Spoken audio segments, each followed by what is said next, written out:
This tale is, as all bard songs are, an adaptation. It may contain adult themes and strong language. Welcome, dear listeners, to Abyss.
Welcome to episode 6 of Abyss.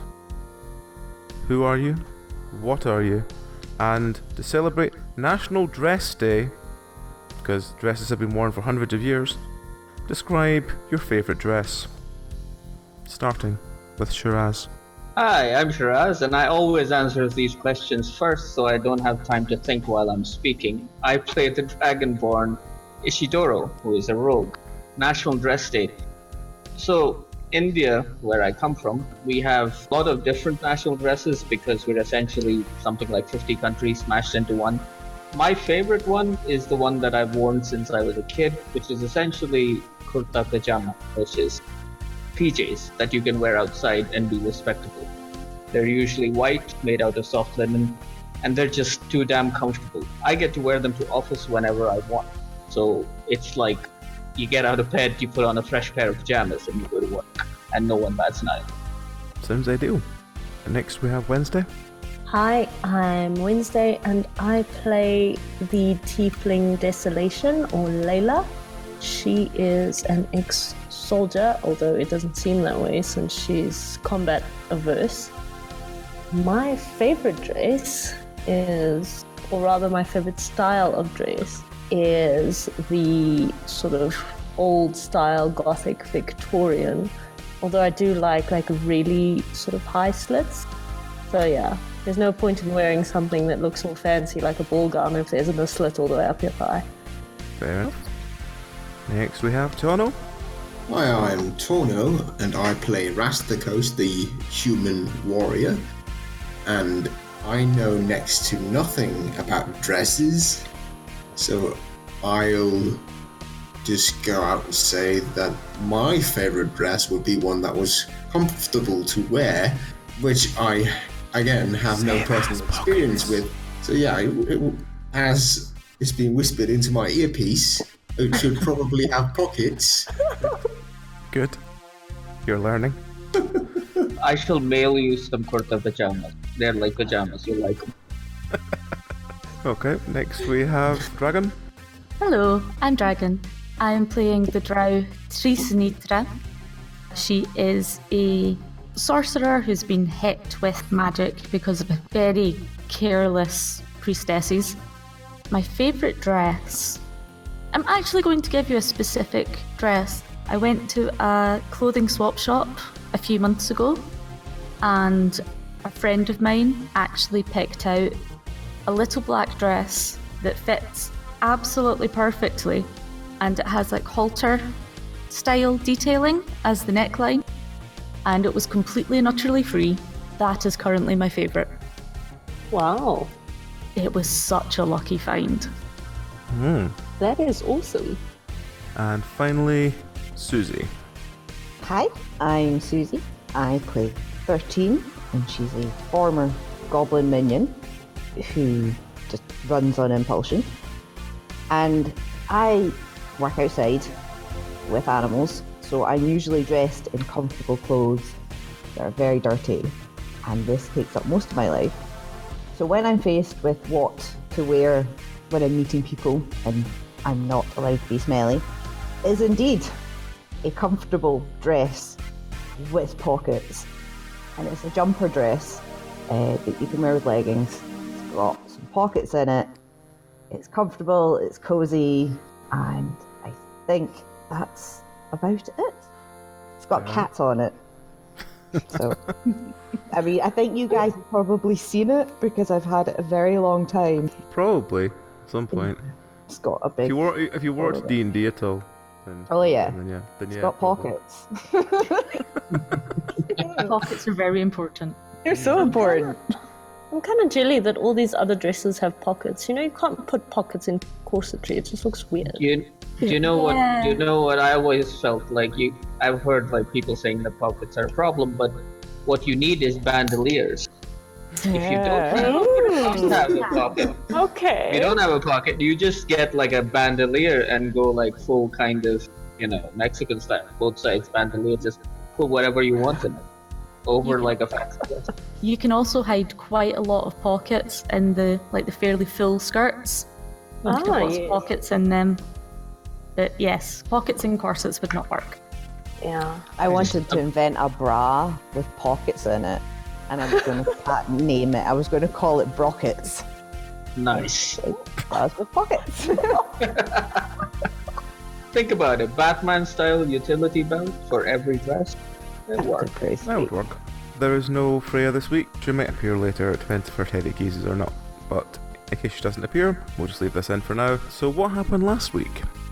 Kill the Pudding King. We did kill the Pudding King. Yeah.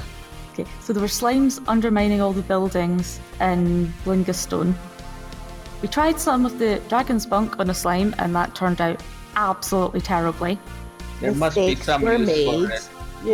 but we ran away. You learn from mistakes. Yes. My character, we then she decided does to get the hell out of there, where we found a whole bunch of Darrow clearing parts of the city.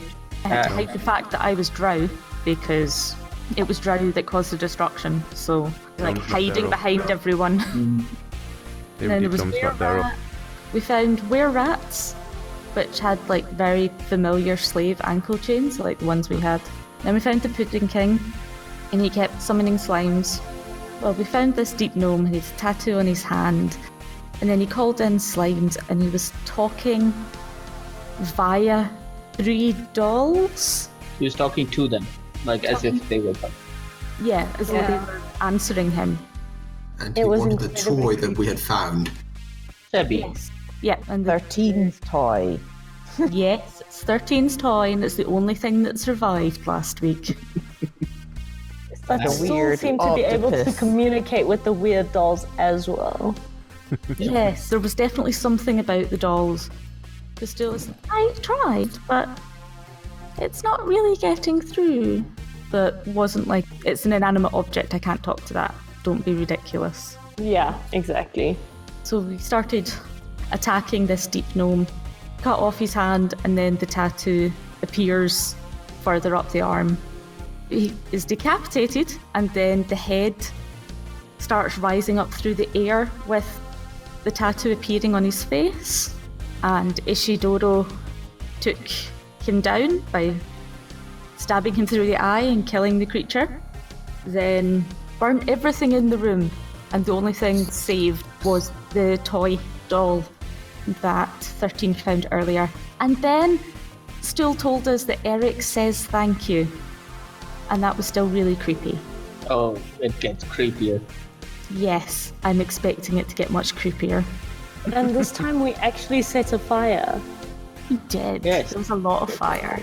It was beautiful. So the doll's called Sebi. Yes. The toy that you got was called Sebi, yes. Sebby. However you want to spell it. Yes, because the others were Lady Vidani, Baskerville, and Lord Papyrus. And I think all of them were actually depicting Drow.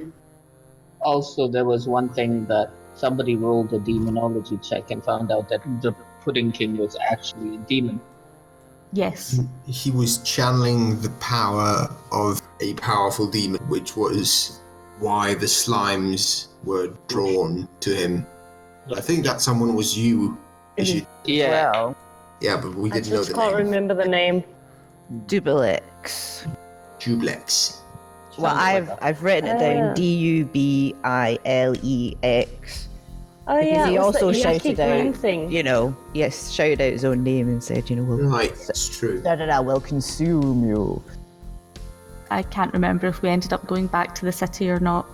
I think that we was were going to be. on our way. You just left the area where the Pudding King had been, and you were on your way back to the city. Okay. Question. Yes.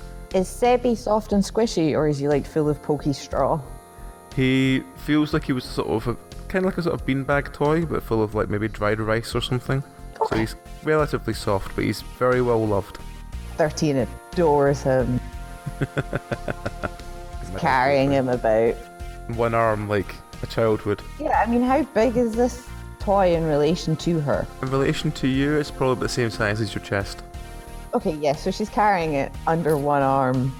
She's maybe carrying it in a slightly indignant way, like you might carry a bit of carpet, but as they go, she'll point stuff out to him and be like, look, there's that big one, there's that big one. That one. Basically quite like a beanbag to you. It's a big enough that you could probably sit on it quite comfortably. She's got a new best friend. Sorry, Ishidoro. No, I was just gonna say that like Ishidoro's already sizing up opportunities to use it as bait. Okay, so you set all the Pudding King stuff ablaze, including all the dolls. After taking Stool far enough away, he wouldn't be as affected by it. So you begin to make your way back towards the town, and as you get close to the town, you bump into Jimjar, who is coming the other way looking for you. He immediately asks you if you know why a stream of guards came into the bar looking for him. A stream of guards? Well, Are you town in trouble, guard. Jimjar? Well, no, but they don't seem to want me to be in town anymore. Do you owe them money? They lost a couple of hands, not really my fault. Uh-huh. Well, you're coming from town, right? Is the slime problem solved? He tells you that the slimes all seem to start dissipating. Although there's one very strongly acidic pool in the middle of town now that no one knows where it got there from. I see. We don't know anything about that. Oh, well. Oh. He tells you that now he's found you, he suggests that you all travel together to Gauntlgrim, since he's no longer welcome in town and, you don't have any other contacts there, and it's further away from the Drow. What's the city known? What, Gauntlgrim? Yeah. Gauntlgrim is a big city of the dwarves, and it's apparently the one closest to the surface, from what he can understand. Have any of us heard of it before, since it's close to the surface? No. Alright. All you know about it is it's a big dwarf city. Okay. Sure. I mean, if when no one else has any objections, we're going that way anyway, right? I would love to go there. I mean, the surface is where we're going, isn't it? The surface is by far the safest bet for us. Yes. Right, but let's just get go on to our the way then. Okay. So you begin to head the sort of side exit out of the remnants of town. You come to what must have been a sort of road that ran past the town and sort of combines with the one you're on to continue north. And after about another 5-10 minutes walking, you come to what looks like a sort of stone wall, and there's a very sort of narrow passage leading through the stone wall. And as you are about to start passing through, you notice a couple of quite vicious looking arrows embedded into the stone just above your head height. I think we should do some checks before we go through here. 13 can look for traps. Yes. Let's. Okay, you look for traps, little one. So 13 is gonna can she reach one of the arrows? No, they're about head height for... Actually, well, maybe she might be able to reach one. If she can't reach one, she's gonna point at one until somebody gets her one. I'll pick her up. Okay. So she's gonna take this arrow, then she's gonna point for another, I'll take her to the next arrow. and she wants them. The arrows were quite strongly embedded into the rock, but with sort of wiggling and brute force, she managed to pull them out. Okay, excellent. And then she's going to stand in front of the corridor, and then she's going to rip off some of her robe and tie a square so it would flap about. And then Okay. she's going to wrap it round the two arrows. It's a shape that would interrupt, like, I don't know, airflows or catch on string or whatever. And then she's going to lob it down the corridor, sort of at about her head height, and see what happens. Roll. You toss it, it goes about 3 meters in front of you, then falls flat down, but it doesn't seem to trigger anything. Tentatively, 13's going to step slowly along those 3 meters, like she's going to creep just in case she sets off any pressure plates. Or It's like sort of sand under your feet at the moment, there's no like tiles or anything. While 13 is starting to move, I would like to do an intelligence check to try and work out where those arrows came from. Okay. Because if they came from behind, we've got a different problem to it being a trap. Okay, so what exactly are you looking at? Doesn't matter. Can I roll awareness to see if it was like signs of combat?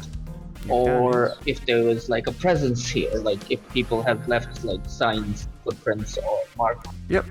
Can I roll awareness for that? Yes. It does seem to be signs of struggle.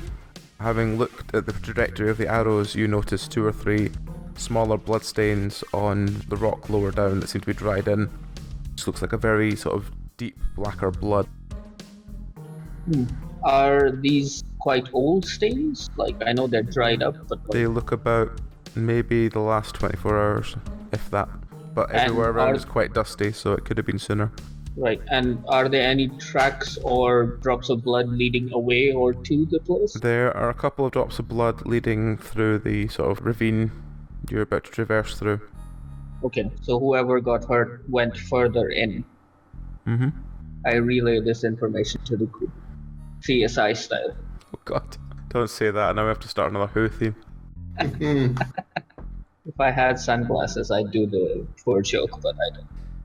13 is continuing to creep ahead, picking up her impromptu thing to throw and throwing it further down the corridor. Right, we just continue to toss it further every time you walk down. Yeah. I'm just gonna like call out to 13 like silently and go, don't go too far. Somebody's been in a fight here. Okay. 13 kind of like freezes and looks back.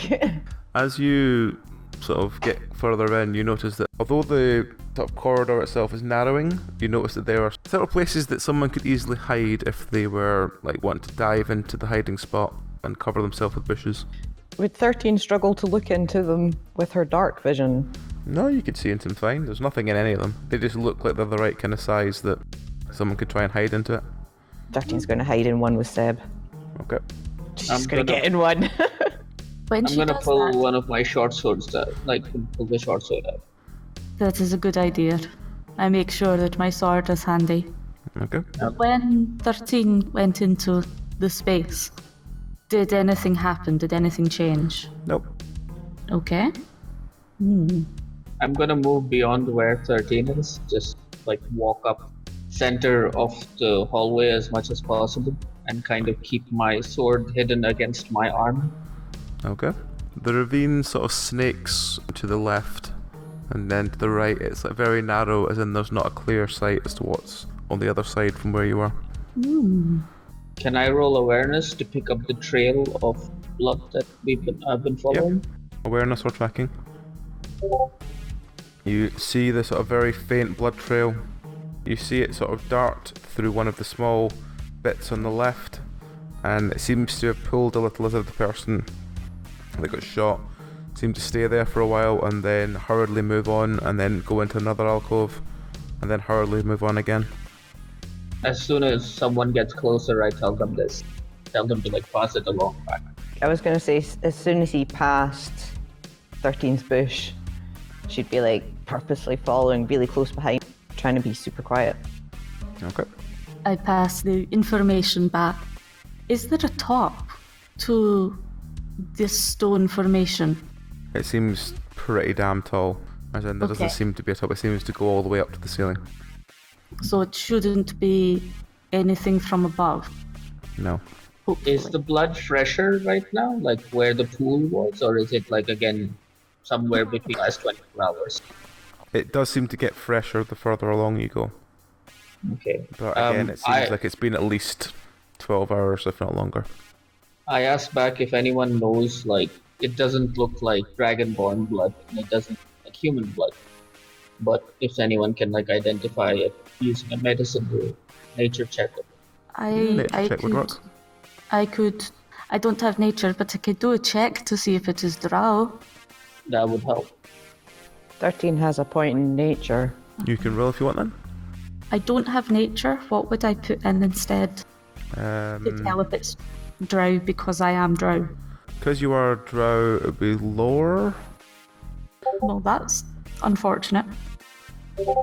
13 realises it's orc blood. Nah. Oh dear. Orcs are our friends! Okay.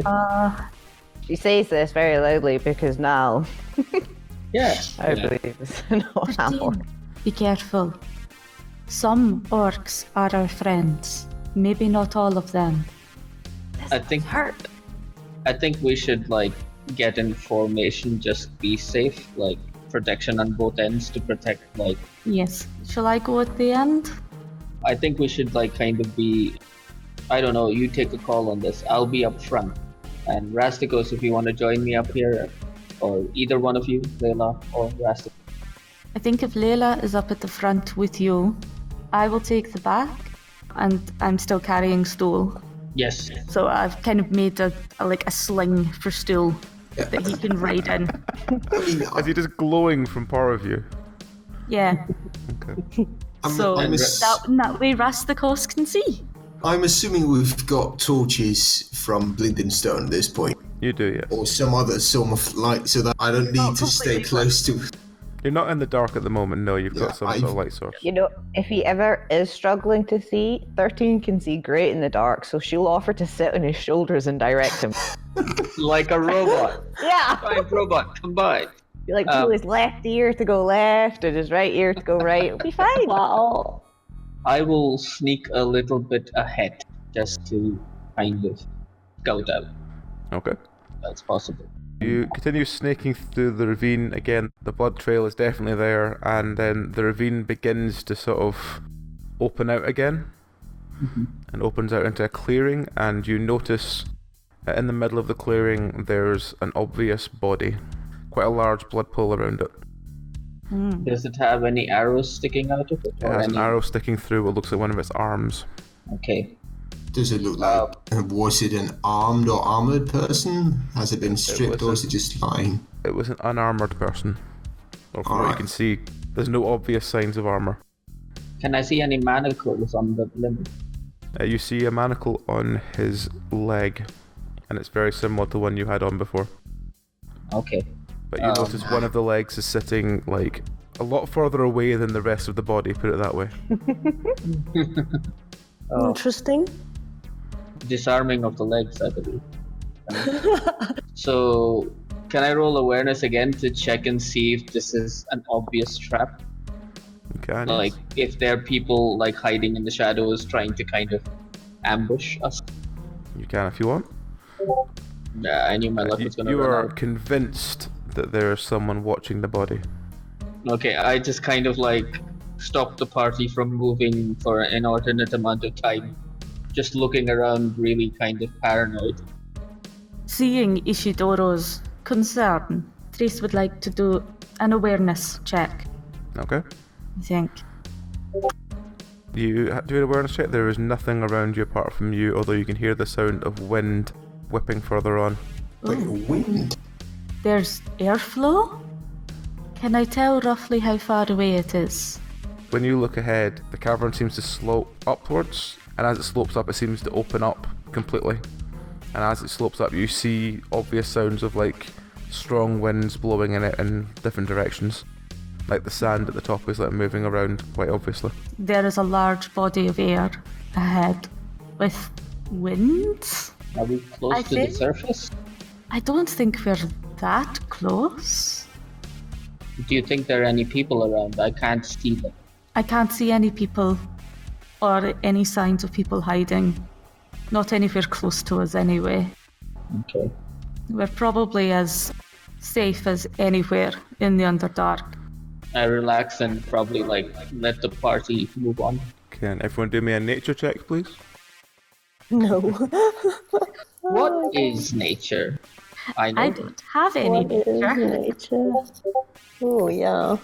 Okay, those who roll high on nature notice that the body seems to be covered in flies and what seems to be some kind of, like, bees or hornets. Is there a stick around? There's a couple of sticks lying around, yes? Is there a nice long stick? I'm sure there could be. 13 would like to pick up a long stick and poke the body. Okay. Not much really happens. You poke the body, it's again just got all these insects buzzing around it. What are these things? Did you say hornets and wasps or bees? There's like flies and obviously something larger and more aggressive that looks like some sort of hornet. Therese is incredibly confused because these are not things that you usually come across in the Deep Underdark. What are these things? Are they like worms? Has 13 ever seen insects like these before? Yes, 13 has. 13 know what they are. 13 used to do torture chamber. 13's very familiar with insects. Can we assume that those of us not native to the Underdark have seen flying insects before? Yes. These are winged insects. On the surface, they're fairly regular, though you wouldn't see this many swarming around a dead body on a normal day. Does 13 know how to handle these particular insects? Like, perhaps has she handled them when they've been in a larva form and they get inserted into people? Because of your bizarre backstory, I could see that. So yeah, let's just go with yes. Okay. So does 13 know how, like, seeing the hornet form, does she know how to sort of... She knows that they sting, Okay. but she doesn't really know much else apart from that they sting. I'm just thinking, does she, like... You know how, like, beekeepers know if you act a certain way around bees or whatever? Yeah. You'll be alright. Does she know that? Could she take out her other empty bottle and try and catch one in a jar? Are you just going to be capturing bugs again? If she's got empty jars and there's bugs, yes. Okay. Might come in handy. Roll to try and catch bugs without being stung. Okay, just a straight D20. Mm-hmm. Like, Freya's gonna kill me for not stopping. Therese is very disturbed by all of this. How far Hey! is it? Okay. All worth it. 13 not only managed to catch a couple of them, but she manages to be so dexterous that she catches one group in one jar and one group in another jar. Oh, nice! So she now has a jar full of about 13 flies and a jar with about 7 or 8 very angry looking hornets. She holds them up really proudly to everybody, like, look what I got! Yeah, Ishidoro claps politely. Is there anything else aside from this catching bugs going on? Not really, there's just a body lying in the middle of this clearing that seems to be covered in bugs and the sound of wind from the upper platform. Okay. You said there was a leg further away from the corpse. Mm-hmm. Can I go take a look at it and see if it's been severed or, like, did he... Yep. What happened? It's obviously been ripped from its socket. Oh. So, like, forcibly ripped from its socket, yes. Something with great strength did this. I don't think we should stay here too long. Whatever did this to him, he obviously was bleeding on his way here and then suffered catastrophic limb failure. But these bugs like to, lay their eggs in wounds and then they all burst out. Oh my gosh. Yeah, I'm pretty sure we shouldn't stay here. Let's go towards the wind. It seems like it's going up, and up is where the rest of the world is. Okay. Are you just going to leave the body where it is? Probably try and rifle through it, if possible. Can we tell anything about the body if we get rid of the bugs? Everyone roll awareness, see if you can decipher anything about the body. 13 and Layla both notice that the tattoo work on the injured arm is very familiar, and you recognise the body as the orc that you were on the chain gang with. Oh dear. It was our friend! It was. Oh What a dear. horrible end. And when you say that the tattoo is familiar, is that we saw this tattoo on our fellow inmate? Yeah. Or is it this tattoo reminds us of another certain tattoo? No, it's the exact tattoo on his arm that you recognise as Okay. being distinct as him. Alright. Although his body is kind of pulped in the main part, the tattoo in the arm seems intact. 13, do you still have those arrows? Mm-hmm. Can I take a look at them?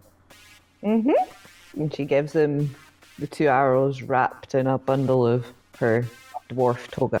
I hold them up to the light and I ask Priest if she knows if these are of Drow make. Okay. They are definitely of Drow make. Oh dear.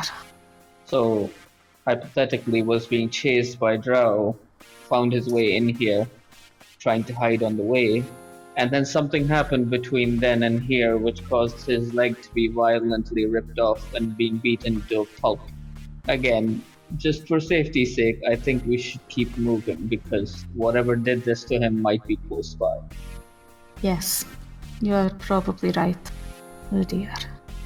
I hand 13 back the arrow. She smiles and looks at her jars. Just keeps tapping the horn as one, which just gets hearing angry buzzing from inside. Oh, it's gonna be so much fun to throw one day. Okay.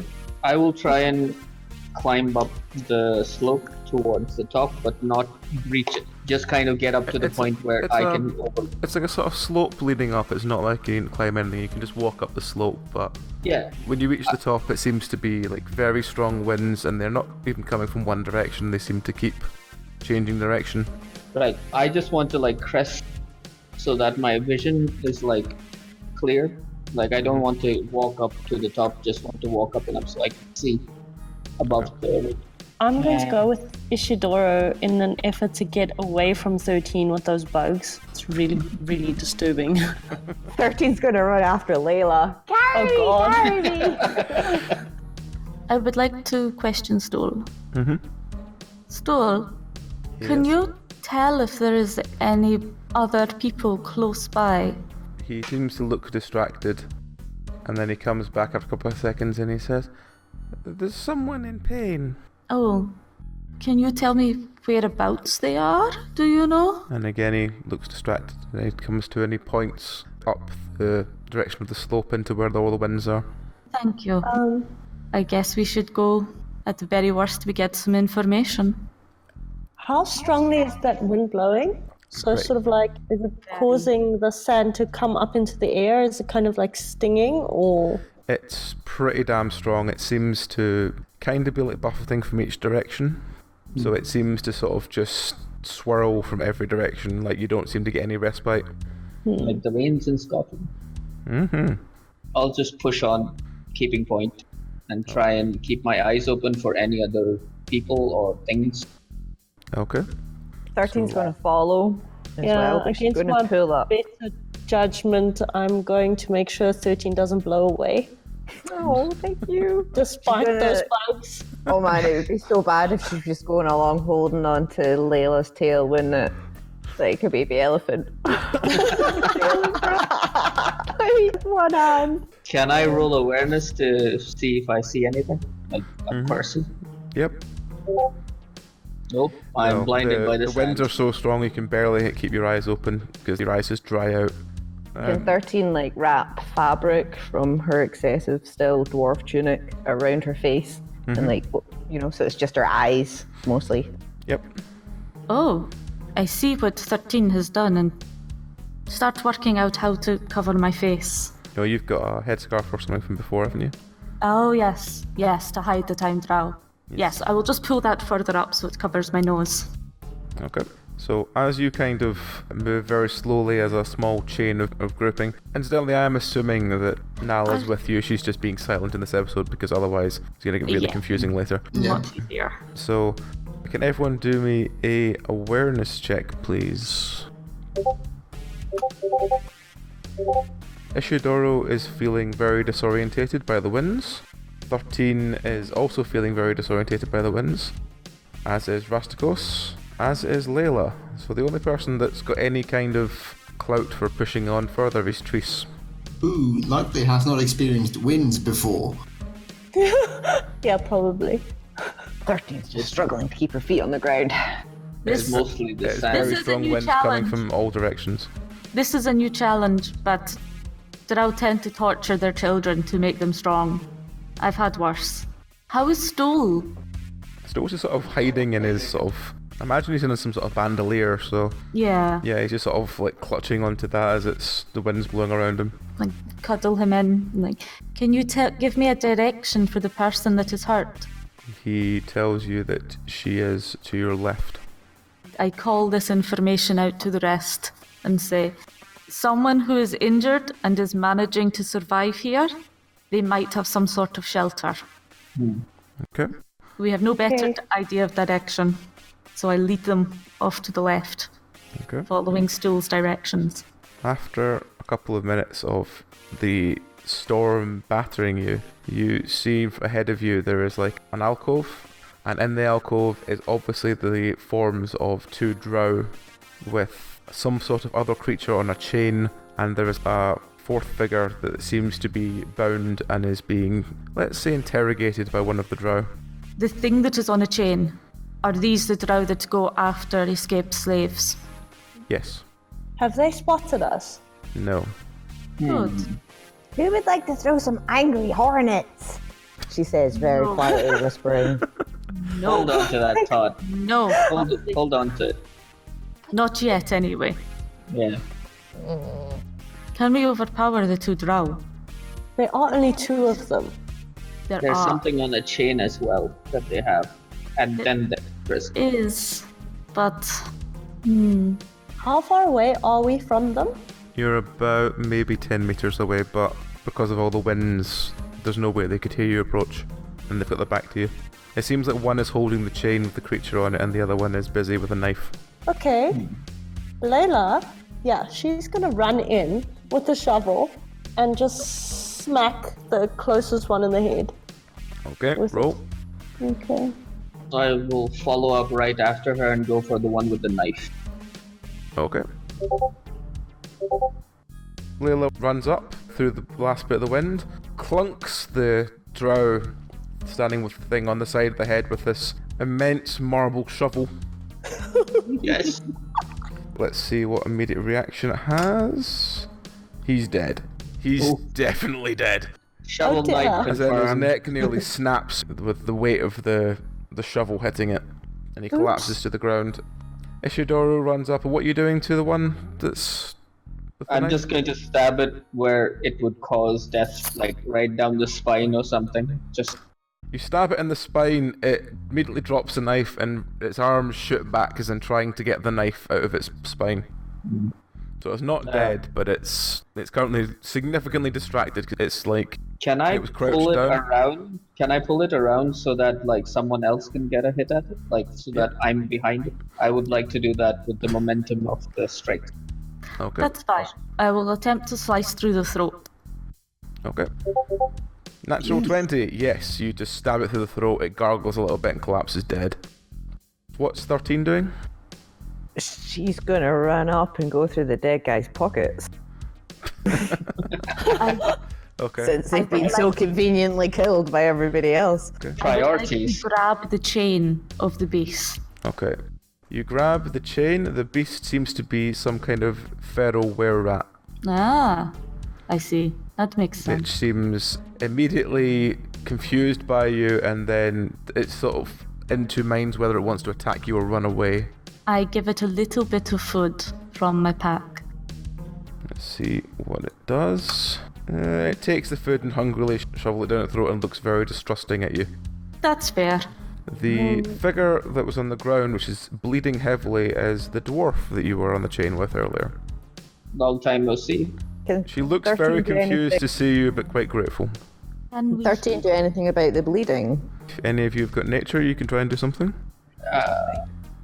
No. I rolled a 9, Yep, that's fine. You which is a 10 total. do enough to staunch the blood, 13 roll a and 9. 13 also does enough to staunch the blood, so Yeah. if you untied her, she could probably walk now, but she would take a bit longer than most to walk anywhere. I think we need to pause for a little bit. Yeah, in any case, Layla is quite mortified by the fact that she just killed someone by accident. Or at least she believes it's by accident. I look at Layla and I go like... body of the drow at your feet. I look at Layla and like I say, nice shovel work there. It suits you. And then I kind of cover the sight of the guy and just put him out of his misery. Okay. Don't feel too bad about it.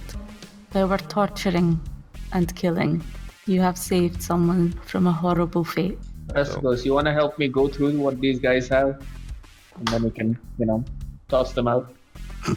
I'm going to Oh my god. looking after Stool. Actually, how has Stool responded to this very quick assassination? Stool's indifferent. Oh, fair enough. He's It's become just more like, comfortable with us. You freed the person in pain, so he's indifferent. Okay. He's just like... Also, he was on the chain gang. He knows what they were. Yes.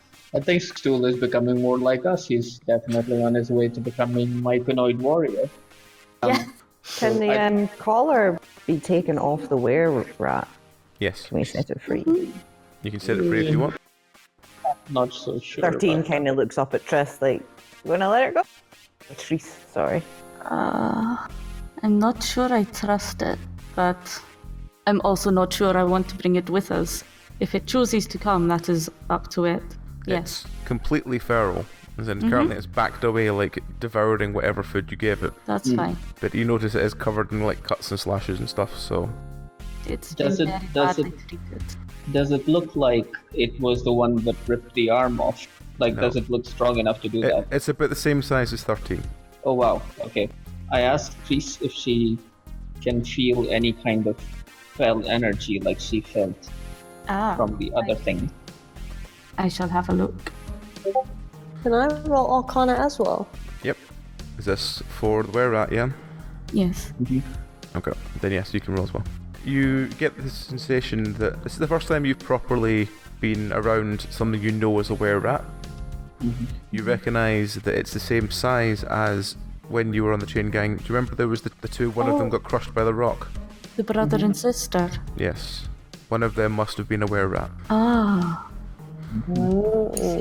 So this is the first time you've seen one up close. It looks like it's been definitely subjected to some kind of fell energy. It's got a crazed look in its eyes, like it's been subjected to untold torture. And it just generally looks like anything you'd expect from a drow pet, effectively.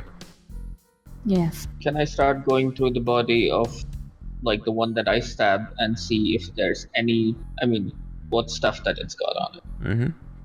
I'm specifically looking for anything that would have been used to cast some kind of magic or a curse or a hex. You notice lying on the ground in front of you there's a small rollout pouch, and it seems to contain several daggers with many different things on the edge of the blade. Some have poisons, some have different types of poisons or acids or things like that. It looks basically like a typical drow torturing kit. I take it. Okay, so you've gained about 6 daggers of various damage. You also find, when searching through the pockets, you find one small bottle of what looks like salt. Yay! You find a whip, and you find what looks like a small, it's kind of like a bone hammer. Okay. Ah. May I have the whip, please? Yes, please. And I pass it along. Okay. Okay, great. Thank you. I have a question. Yes. What are the drow wearing? The drow are wearing standard drow armor, which is sort of leather chest and leather gloves and trousers. Who would like some new armor? I'm going to suggest not me, because I'm automatically going to be seen as an official drow as opposed to a runaway. Okay, so what I want is I want a pair of trousers, but I've obviously got to cut them so that they're a skirt because this skimpy little dwarven pajamas thing from Dragon is not working for me. That's fine. You spend about 10 minutes sewing yourself together some sort of leather skirt thing from what you can cut off the drow. Clearly Yeah. because no pockets. It needs Yeah. pockets. It's not just that, it's that I'm a lot taller than a dwarf. Yeah. In that same vein, given Rasthikos' own experience fighting, would this drow leather armor be more protective than the dwarf-sized chain shirt that he's It would currently be more wearing. protective, but it's slightly too small for you, as in you could probably slash the sides open, so it would like cover you like a tabard rather than fitted Right. armour. If no one else is wanting them, I would suggest them for now. Yeah, Rasthikos will let other people grab them. I particularly don't like armor, so I will leave it to the other. I think a full set for now, and of the other set, Layla has the trousers. What are the gloves like? The gloves are your standard sort of drow gloves, although for some reason they do have the two middle fingers fused together. So it's like a sort of first finger, sort of second two fingers, and third finger. So it's more like sort of arrow fingers. Do they have any bows on them? The one that Layla killed had a bow on them, yes, with arrows. And some arrows? We Ooh. might be doing good to grab those for some. Yes. Going to say is that a long bow is going to be too big for a goblin to. It's not a long bow, but it's bigger than a short bow, so it's probably somewhere in between. Like a recurve? You could probably use it as a long bow. It is a goblin longbow. In that case, perhaps the longbow and the gloves to 13. Okay. Will the big drow gloves fit her? And little clawed hands. They will feel really big on you, so they'll protect you, but they'll be pretty big. I'll try and take some string or some cloth and sort of fashion them in a way that they act as bracers. Like pull them all the way up 13's arms and then tie it. You probably could cut the finger bits off themselves and just make them into Yep. bracers for her, yeah. Yeah. Yes, that works. And if no one 13 is else wants delighted by this process.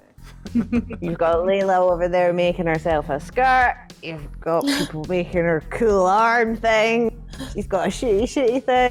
He's got stabby. if nobody else wants the remaining chest piece, I might take it. I've got a horrible feeling that as we get into a dwarf city that is closer to the surface, I'm going to be target number one. Always we, put a like- jumper over it. Or can we just, like, distress it? Like, make it not appear so drow by scraping it against something or, like, decoloring. Perhaps, yes. A stool might know how to change the color of it. Or I have an idea, which you might not like. Oh dear. Does this involve something from a dragon? Well, it is acidic in nature, and this is leather. Would that not ruin the armor? Oh god. Possibly. We could try a location test first. But we've cut the fingers off of the gloves for 13. Try it Yeah. on the bits that we've cut off. Alright, so what is it you're doing? Science. So, with the little bits that I've cut off, like 13's gloves, are they the same fabric or material as the armor? Yes. Can I move them to a safe location, like near the mouth of the cave, and like pour some of the unlimited supply of dragon juice on it? See what What are happens. you wanting to achieve? Decolor the armor or de-stress it without destroying it so that it doesn't look like drow armor. Okay, roll. In theory, one of these is going to work. Natural And that's the 20, one that yes. works. You're very delicate with how much you pour, and you manage to just bleach it. Now, the second question is, Tris, are you okay with me treating the rest of the armor? At this... Sure. It's fine. Would Since you've got a alchemy natural help with 20, this? you can just... I assume you just managed to bleach it. Okay, so 16 bottles of It left. shouldn't take that much to do it. I'm being thorough. You take about 2 or 3 of them, and you've managed to bleach most of the armor. So it's now a sort of like white with weird like black streaks through it rather than it being black as it was before. There we go. This works. Thank you. So while everyone's messing about with the dead drow and the were-rat, Rasthikos would like to help up the dwarf It's and still bound and gagged at this point, so... and free them, and then ask, I presume you were running towards Gauntlgrim. Can you lead us the rest of the way? The dwarf tells you that she was heading towards where she could tell there was a dwarf settlement, but she didn't know the name of it. She's happy to lead you best she can, but she feels bad for Runt, who is the orc. Yes. We saw him on the way up here. He was a jerk, wasn't he? She sort of sighs and says that they were finally just getting all out of the way, but him and Derendel kept arguing the whole way. Derendel? Yes, Derendel, the other one that left with them, the Quaggoth. Oh. The big furry guy.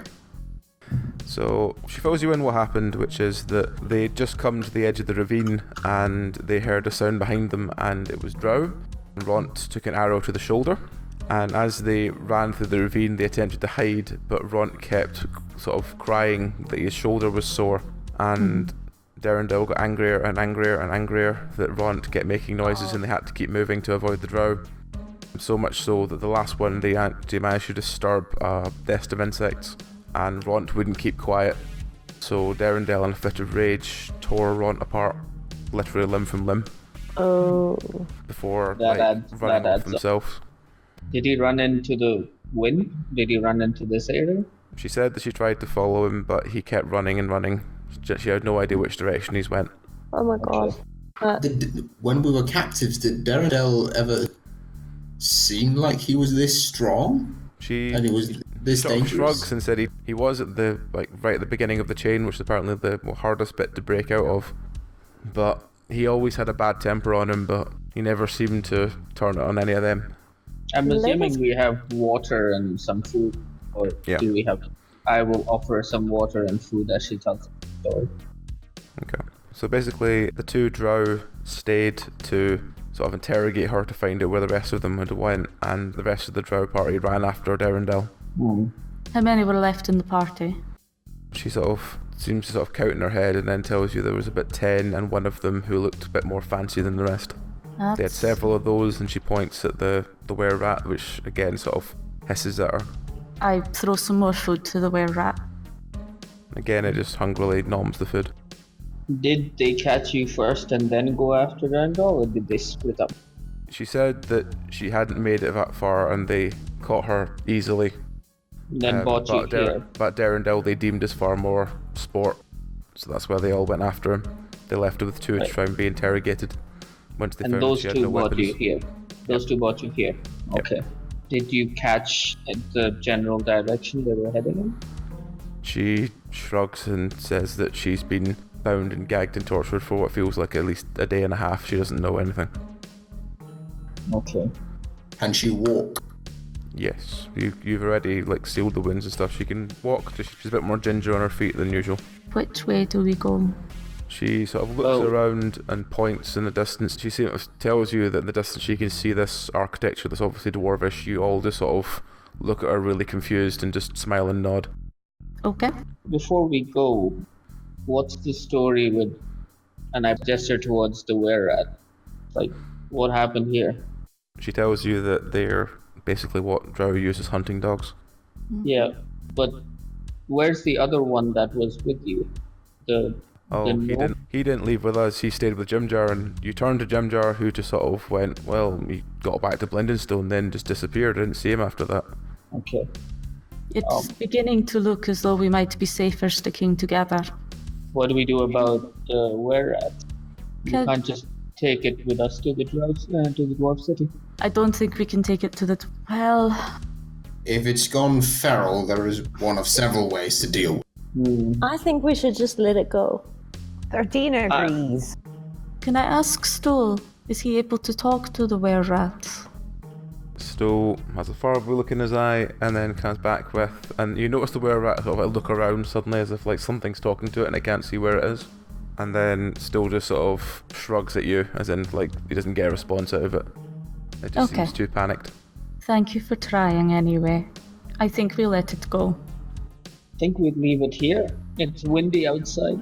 I'm pretty sure that it will be able to figure out where it wants to go from here on its own. Fair Yes. At worst, it follows us. Sounds good to me. But it doesn't seem to have any malice towards us. So, You fed it, it's an animal. It'll follow us. yeah. Let's deal with that bridge when we come to it. Let's try and get ourselves to safety first. Okay. Fred. So you unhook the chain from the were-rat. You now have about 4 meters of chain with a collar at the end. Okay. Might come in handy. If no one else takes it, I'll gladly carry it and wrap it around one arm so I have something to throw and hurt someone with. Excellent. Sounds great. Okay. So you get Eldeth to her feet, and you begin gingerly walking back into the wind. Well, where as you release it, seems to run away, then sort of decides to start savaging the corpse of the drow that you've left on the ground. And after a couple of minutes of it savaging the corpse, it seems to sort of be a lot more sated. Fair. Rasthikos will have started walking if it takes several minutes for the Worat to finish. You'll have started walking. It's just that just when you turn back and look, it looks like it's like savaging this corpse. As you continue on, the wind again is buffeting you from all sides, and you again hear these weird screams on the wind. You can't tell if it's real or not. After about 10 minutes of dealing with this highly strong wind, you're standing in front of this massive stone wall. It goes to the top of the cavern all the way along, and it's obviously dwarven. It's got no finery to it, but it's obviously just dwarven stone. And That is... as you walk round the front, again you come to a part where it just looks like a wall, and Eldeth tells you that this is the door, and she just bangs on it, and you hear her scream that she is Eldeth Vendren, Shield Maiden of the Blighthammer clan. She demands entrance, and as if by magic, the wall just begins to move back and open.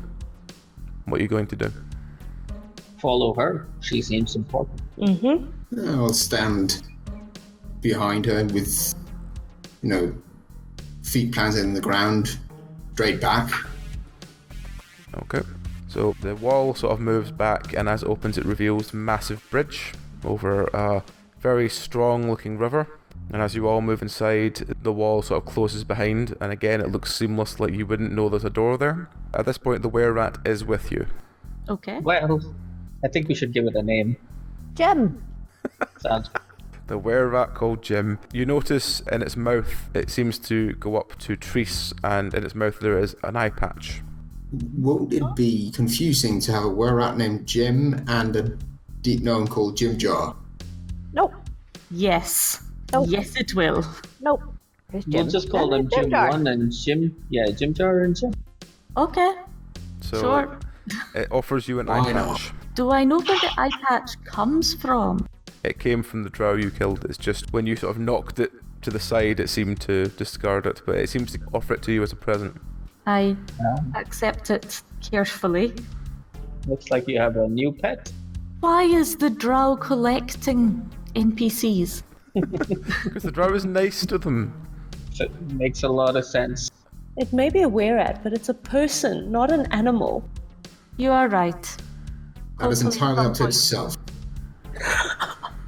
Hopefully at some point we'll be able to communicate as well. So I've got a feeling that some of the fell energy may be making it forced to stay in that form. Are there people coming towards us?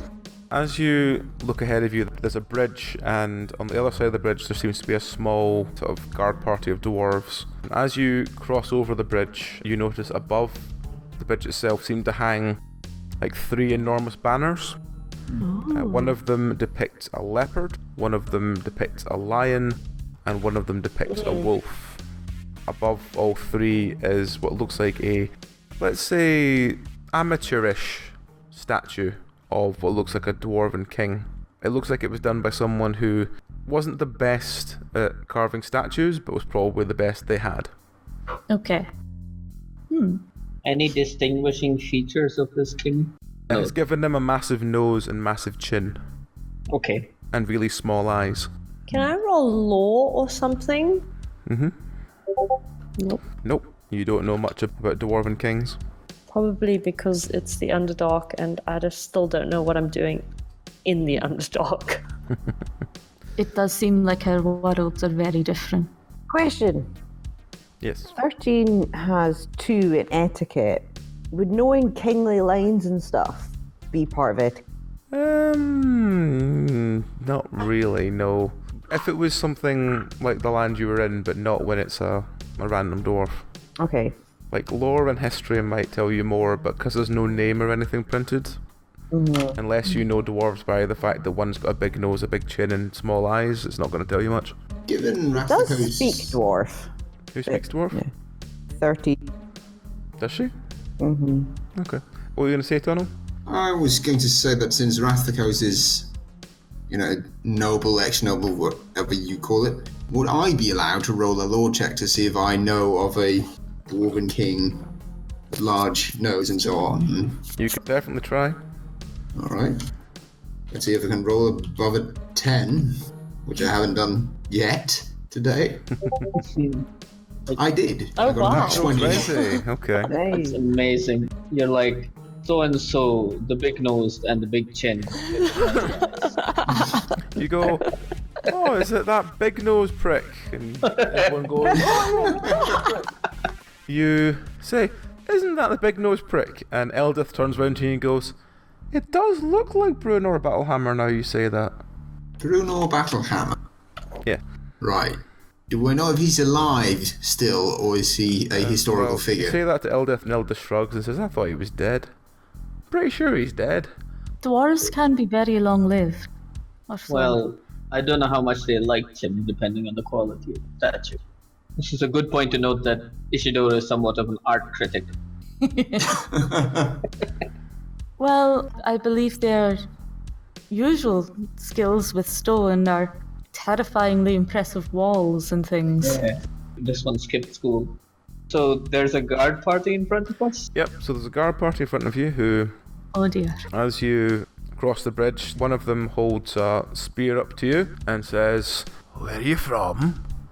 And Eldith replies, who she is, that she's Eldwith Feldrin of the Brighthammer clan. I am covering myself up as much as I can. So the dwarf immediately lowers his spear and goes, oh, that's fine, as long as you're kin. Let's hope these dwarves don't have a strange dragon lying around. Hopefully not, no.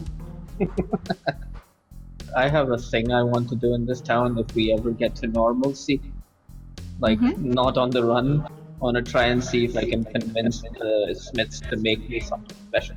Has anyone here seen a movie called Blind Fury? I No. don't think I've seen it, but it does ring a bell.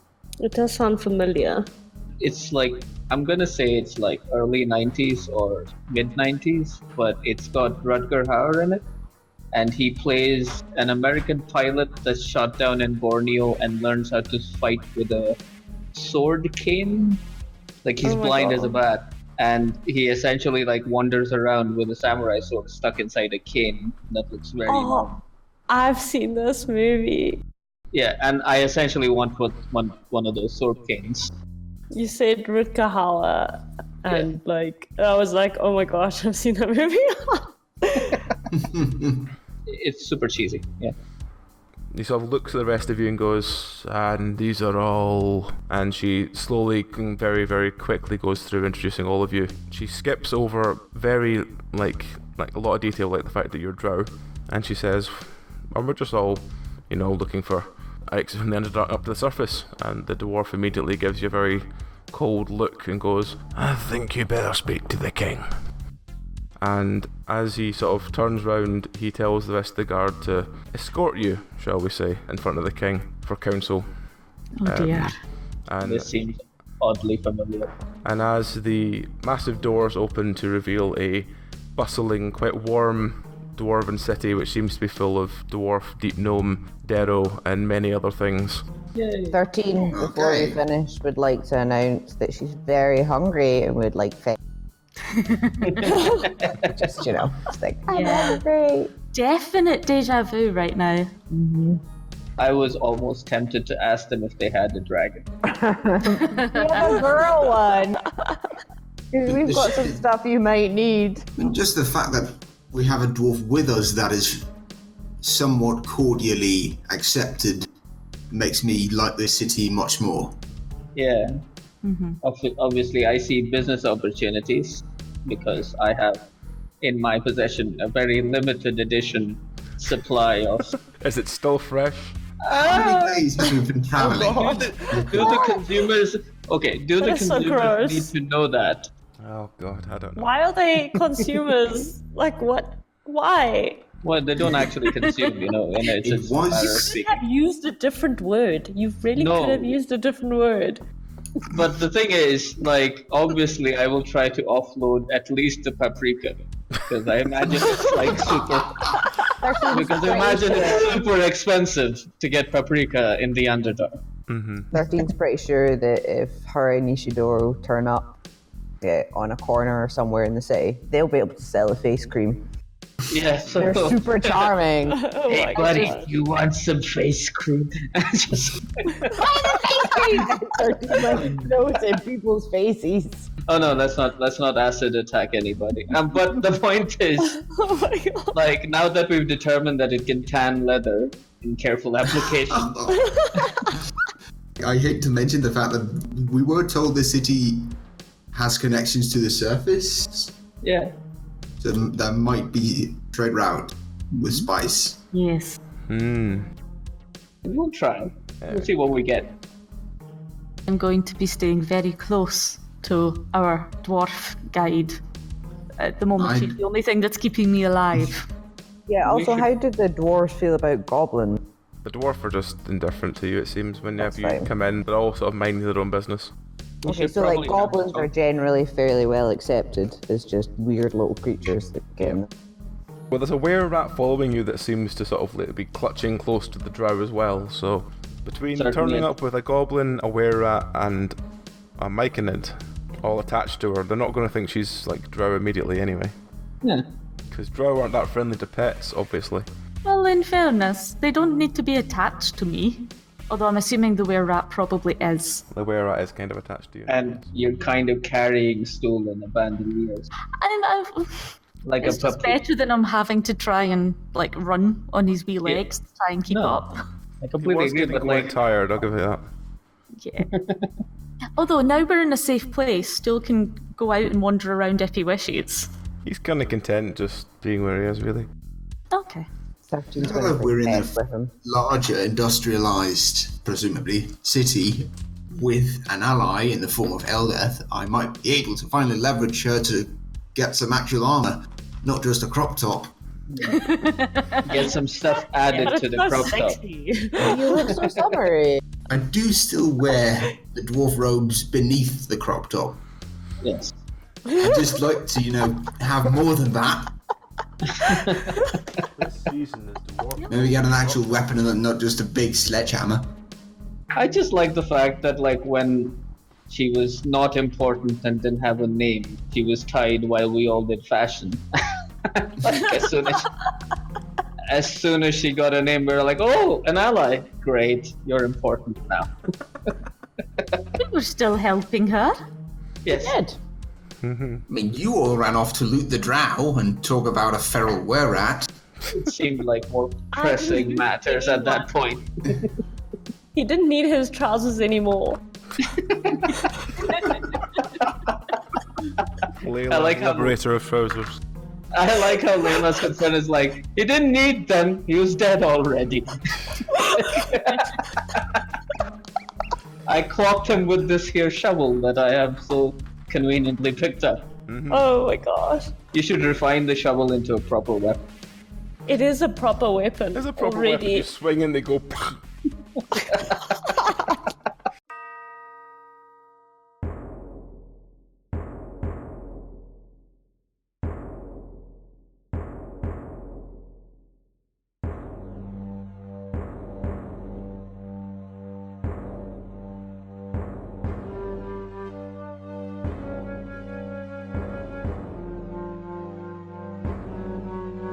Cold silence returns.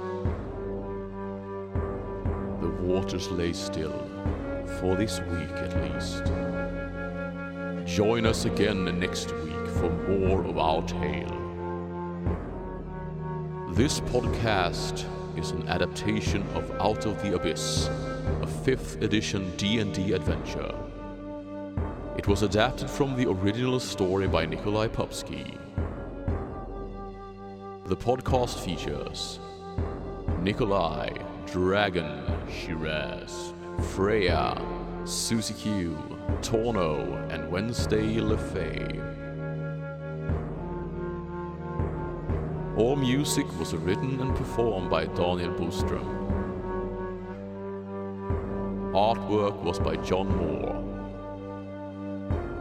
And if you, dear listener, wish to acquire your own sets of finest metal or acrylic adventuring dice, then journey through the Underdark to dndice.co.uk and speak the name Penance RPG at the checkout for a 5% discount off your order. Farewell and Godspeed, for we fear the madness is closing in. Good night out there, whatever you are. Ha ha ha ha ha ha ha ha.